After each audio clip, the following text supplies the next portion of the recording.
कौम हाँ जी दोस्तों, अपने भरावां वास्ते पहली डील जनाब बच्चियां नहीं सही है।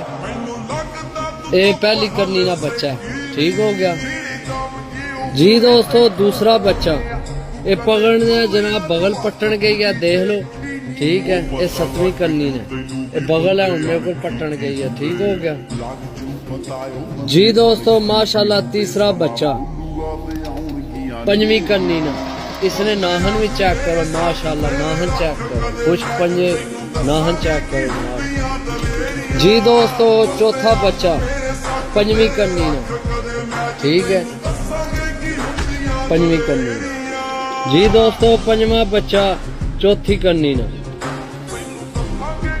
जी दोस्तों। 6वां बच्चा 6वीं करनी ना। तो जेड़े भरा की चाहिए उमर जनाब 0325 52 40 603 व्हाट्सएप कॉल नंबर है जी दोस्तों। 7वां